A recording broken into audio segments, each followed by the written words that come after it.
അയ്യോ ഗോപിയേട്ടനല്ലേ പാൽക്കാരനാണെന്ന് വിചാരിച്ചല്ലേ ഞാൻ കാശെടുക്കാൻ പോയത്.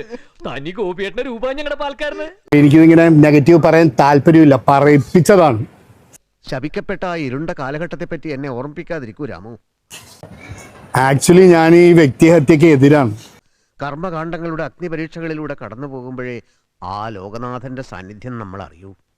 ഏവം സേതുമാധവം മുകുന്ദം കുംഭീതലേ ഗ്ലാനിർഭവതി ഭാരതി.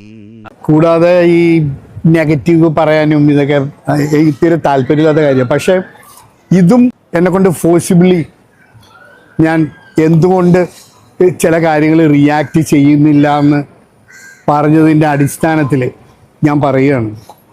ഞാൻ പേര് പറഞ്ഞുകൊണ്ട് തന്നെ ചെയ്യണം. എന്നെ ഇപ്പോൾ ഈ രണ്ടക്ഷരം എന്ന് പറഞ്ഞിട്ട് ഇങ്ങനെ പലരും എന്നെ പറ്റി പറയണ്ടായി.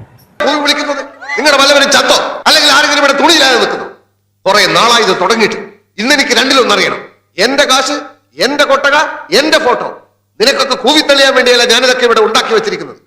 നീയൊക്കെ ഇതിനകത്ത് കയറാൻ വേണ്ടി തരുന്ന നക്കാപ്പിച്ച കാശ് എന്റെ വീട്ടിലെ പശുക്കൾക്ക് പിന്നാക്കുവാകാൻ തകയില്ല. നാട്ടുകാർക്ക് ഇത്തിരി കലാബോധം ഉണ്ടാവട്ടെ എന്ന് വെച്ചാൽ സമ്മതിക്കില്ലല്ലേ? മേലിൽ ഇത് ആവർത്തിച്ചാൽ ഞാനിത് ഇടിച്ചു പൊളിച്ച് തീയിലിടും. അപ്പൊ പിന്നെ നീയൊക്കെ എവിടെ പോയിരുന്നു കൂവും എന്നെനിക്കൊന്ന് കാണണം. ഒരു പണക്കാരനെ ബഹുമാനിക്കാൻ ശീലിക്കണോ? ബഹുമാനിക്കാൻ ശീലിക്കും. അപ്പൊ അതില് എന്റെ സിനിമ ഡയറക്റ്റ് ചെയ്തത് മേജർ രവിയാണ്. എല്ലാവർക്കും എന്നെ മതി. ആ സിനിമ ഈ പറയുന്ന മേജർ രവി കള്ള ഒപ്പിട്ട് പുള്ളിയുടെ കമ്പനിയുടെ പേരിലേക്ക് ആ സിനിമ ട്രാൻസ്ഫർ ചെയ്തു. ഓർമ്മയുണ്ടല്ലോ, കണ്ടിട്ട് 8-9 വർഷമായതുകൊണ്ട് മറന്നു കാണുമെന്ന് കരുതി. അത് പ്രൊഡ്യൂസർ അസോസിയേഷനിൽ അതിൻ്റെ ഡോക്യുമെന്റ്സ് ഇപ്പോഴും ഉണ്ട്.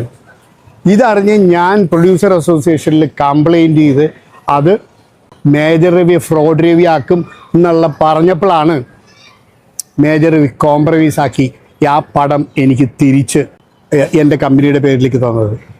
അതന്നത്തെ ചോരത്തിളപ്പിന് എൻ്റെ കമ്പനിയുടെ പേര് ഫിലിം ബ്രൂവറി എന്നാണ്. പുള്ളിയുടെ കമ്പനിയുടെ പേരിലേക്ക് കള്ള ഒപ്പിട്ട് ചെയ്ത് അതിൻ്റെ ഡോക്യുമെൻറ്റ്സ് പ്രൊഡ്യൂസർ അസോസിയേഷനിൽ ഇരിക്കുന്നുണ്ട്. എടുത്ത് കാണിക്കട്ടെ. ഞാൻ ഫാക്റ്റാണ് പറയണത്, അതുകൊണ്ടാണ് പേര് പറഞ്ഞുകൊണ്ട് പറയണത്. എന്ത് ലീഗല്ല, എന്ത് വേണമെങ്കിൽ ഞാൻ റെഡിയാണ്. ഞാൻ എന്തുകൊണ്ട് പേര് പറഞ്ഞുകൊണ്ട് ചെയ്യുന്നു? It is there. ആ ഒപ്പിട്ട കടലാസ് ഇപ്പോഴും പ്രൊഡ്യൂസർ അസോസിയേഷനിലുണ്ട്. ഒരു കഴിവതും നാട്ടുകരുത്. ഞാൻ അന്ന് മാതൃഭൂമി ചാനലിലൊരു ഇൻ്റർവ്യൂ കൊടുത്തതാ, പക്ഷേ അത് പുറത്തു വന്നില്ല. അന്ന് ഞാൻ മാതൃഭൂമി ചാനലിൽ ഞാൻ പറഞ്ഞു ഇങ്ങനൊരു ഡോക്യുമെൻ്റ് ഉണ്ട് എന്നുള്ളത്. പിന്നെ സംഗതി കുഴപ്പത്തിലേക്ക് നീങ്ങിക്കൊണ്ടിരിക്കുക. എൻ്റെ ലേറ്റസ്റ്റ് ഫോട്ടോ സഹിതം വാർത്ത പത്രത്തിൽ വന്നിട്ടുണ്ട്. നോക്ക്. ഓ മൈ ഗോഡ്, പുറത്തിറങ്ങാൻ പറ്റാത്ത സ്ഥിതിയായല്ലോ ഈശ്വര. അത് പുറത്തു വന്നില്ല.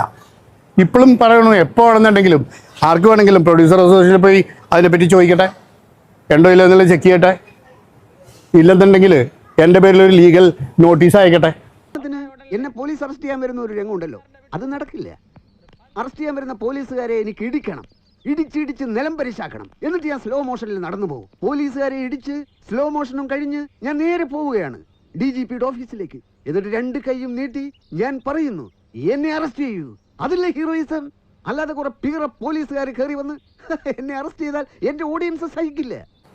ഒന്ന് ഞാനീ പറഞ്ഞത് തെറ്റാണെങ്കിൽ അപ്പം എനിക്കിതിങ്ങനെ നെഗറ്റീവ് പറയാൻ താല്പര്യമില്ല, പറയിപ്പിച്ചതാണ്. അപ്പോൾ വീണ്ടും പോസിറ്റീവിലേക്ക് തന്നെ പോട്ടെ.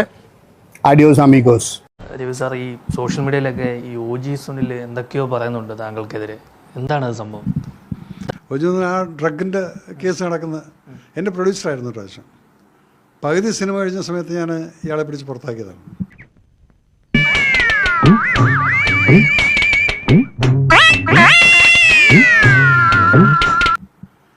കാരണം ഈ മനുഷ്യൻ സിനിമ ചെയ്യുന്നത് എന്തിനാണെന്നുള്ളത് എൻ്റെ പടം കഴിഞ്ഞതിന് ശേഷം ഇപ്പോൾ 7-8-9 വർഷത്തോളമായി ഇന്ന് അവരൊരു പടം ചെയ്തത്. ഞാൻ പിന്നെയും പടം ചെയ്തിട്ടൊക്കെ ഉണ്ട്.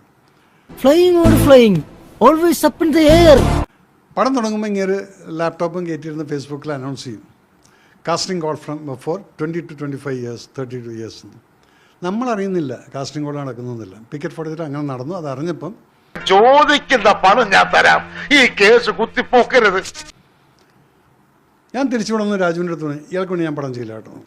എത്ര പൈസ ബാക്കി കൊടുക്കാമെന്ന് പറഞ്ഞു. പണം എനിക്കൊരു പ്രശ്നമല്ല. പിന്നെ അവരൊക്കെ തന്നെ പറഞ്ഞു വേണ്ടായിട്ട് അത് തന്നെ ആയിക്കോട്ടെ എന്ന് പറഞ്ഞു. ഞാൻ ഓക്കെ.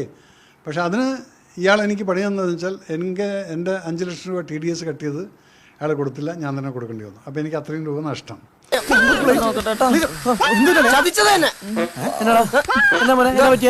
അത് കഴിഞ്ഞ് പടത്തിൻ്റെ ഒറ്റ പോസ്റ്റർ ഒട്ടിച്ചിട്ടില്ല. എന്നിട്ടും ആ പടം 96 ദിവസം തിയേറ്ററിൽ ഓടിയിട്ടുണ്ട്. പതിവ് പോലെ എന്റെ പെർഫോമൻസ് ഗംഭീരമായിട്ടുണ്ട്. അത്യുഗ്രൻ sir, super sir, super sir. സാറിന് നാഷണൽ അവാർഡ് ഉറപ്പാ. നാഷണൽ അവാർഡിന് അയക്കാൻ പറഞ്ഞു, അയച്ചില്ല. പോസ്റ്റർ ഒട്ടിക്കാനായിട്ട് 50ാമത്തെ ദിവസം പോസ്റ്റർ ഞാൻ കാശ് കൊടുത്തിട്ട് വയറ്റിൽ ഒട്ടിച്ചു. ആ സമയത്ത് ഞാനും കാണിച്ചു എൻ്റേതായിട്ടുള്ള ധാർഷ്ട്യം എന്ന് പറയാം. അതിനകത്ത് producer major Ravi and team എന്നായിരുന്നു അതിലുണ്ടായിരുന്നു, പിക്കറ്റ് ഫോട്ടോഗ്രാഫി. പിന്നെ 96 ദിവസം പടം തിയേറ്ററിൽ ഓടിയിട്ടുള്ളതാണ്. നാഷണൽ അവാർഡിനും ഒരു അവാർഡിനും അയക്കാൻ സമ്മതിച്ചില്ല. അപ്പോൾ അതൊരു ബേസിക്കലി എന്താണെന്ന് വെച്ചാൽ ഈ സ്വബുദ്ധി ഉള്ള സമയത്ത് നമുക്ക് അങ്ങനെ നിൽക്കും. All the dreams like tingle stars. The tingle stars like glowing gems. Yeppo. But the gems are floating like gems and sperms. Humpty Dumpty. ഇത് വലിച്ച ഇംഗ്ലീഷ് പറയാൻ പറ്റും. വെറുതെ സ്കൂളിൽ പോയി സമയം കളഞ്ഞ് 1ാം ക്ലാസ് കൂടി കഞ്ചാവ് വലിച്ചിരുന്നെങ്കിൽ ഇന്നലെ എന്തൊക്കെയായിരുന്നു പറയുന്നത് കേട്ടു എന്നൊക്കെ എൻ്റെ അടുത്ത് വിളിച്ചു പോയാൽ പറഞ്ഞു. ഞാനിതൊന്നും കേൾക്കാൻ പോകുന്നുള്ളൂ.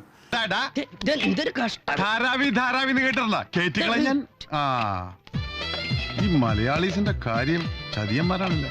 എന്താണ് ഞാൻ അയാളുടെ പടം കള്ളൊപ്പിട്ടിട്ട് പടം എടുത്തു അങ്ങനെ ഒന്നാമത്തത് ഈ അടിച്ചു കഴിഞ്ഞാൽ ഈ ചീപ്പ് സാധനം അടിച്ചു കഴിഞ്ഞാൽ ചിലപ്പോൾ കിളി പോകും. ഇത് പറയുന്നവന്മാർ വിചാരിച്ചാൽ ഇറ്റാലിയൻ മാർബിളിന്റെയും സ്കോച്ച് വിസ്കിയുടെയും വില കുറയ്ക്കാൻ പറ്റുമോ? സരോജ് സാറിനാണെങ്കിൽ രാവിലെ റോയൽ സല്യൂട്ട്, ഉച്ചയ്ക്ക് ബ്ലാക്ക് ലേബൽ, രാത്രി പിന്നെ ശിവാശ്രീകൾ. ഇതെന്താ പറയണമെന്നുള്ള അറിയില്ല. അതാണ് അതിനെക്കുറിച്ച് ഇത്രേ പറയാനുള്ളൂ. അപ്പോൾ അയാൾ ഒന്നേ പറയാനുള്ളൂ, ഇയാൾ പടം അനൗൺസ് ചെയ്യുന്ന പെമ്പിള്ളേർ ശ്രദ്ധിച്ചോണം. കാരണം ഈ കാസ്റ്റിംഗ് കോളെന്നും പറഞ്ഞ് കുറേ ആളുകൾ വരും, ഇതിനു വേണ്ടി മാത്രം പടം ചെയ്യുന്ന ആളാണ്. എന്റെ വീട്ടിൽ മാത്രമല്ല, നിന്നെ കൊടകി ഏരിയ പോലും കണ്ടുപോരുത്. കാമാന്തക, കാമപ്രാന്ത, കാമരാക്ഷസ, കാമപിശാച, കാമരാജ യൂണിവേഴ്സിറ്റി, അണ്ടകടാക, മാതാശ്രീയെയും ബഹൻശ്രീയെയും തിരിച്ചറിയാത്തവൻ അപ്പം അതുകൊണ്ട് അയാളെ കുറിച്ച് വേറൊന്നും പറയാനുള്ളൂ. ആദ്യം കുളിച്ച് മെനയായിട്ടൊക്കെ ഒന്ന് ചാനൽ വരാൻ പറ, എന്നിട്ട് നമുക്ക് ആലോചിക്കാം. കുട്ടി മണി എന്റെ മേരെ സോപ്പ് പട്ടി, കുട്ടി മണി എന്റെ മേരെ സോപ്പ് പട്ടി, ആട്ടുപട്ടി വട്ടപ്പട്ടി വെറുതെ നിന്ന് കുട്ടപ്പട്ടി.